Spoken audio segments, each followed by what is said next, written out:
Taon'izao ny fampiasana ny boky ahitana taridalana amin'ny karazana asa misy eto à Madagasikara. Paikady ny fitondram-panjakana tamin'ny alalan'ny ministera ny fampianarana teknika ho fanampiana ireo tanora mba hanana ny asa sahaza azy. Aina Rabetano hitaritra an'izay. Karazana asa raika amin'ny fitopolo voarakitra anaty boky izay efa miparika eny anivon'ny sekoly fampianarana teknika no hampiarina amin'izao fotoana izao. Entina hanatsarana ny tontolon'ny fampianarana teknika eto Madagasikara. Satonany amin'izany ny fiompiana tantely, ny asa trano, ny famolavolana vato ho lasa pavé. Ahitana ny filan'ny isa-paritra ny tolotra amin'ireo sokajina asa raika amin'ny fitopolo ireo ary ahazoana sertifika.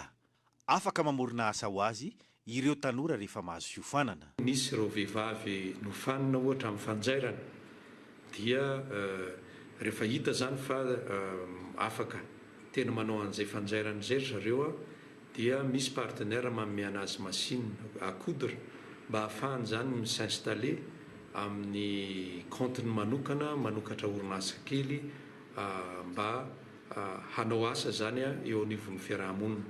Misy koa ohatra hoe hofanina zareo mpanao glasy, mpanao gâteau, zavatra ohatr'izany ka rehefa mahay an'izay zany izy dia manao service ary manatanteraka an'izay asa zay satria izay ny filan'ilay faritra. Miara-miasa ny gouvernoura, ny député, ny commune sy ny faritra ary ny sekoly fampianarana teknika amin'ny fanohanana ny tanora liana te hanatrasa.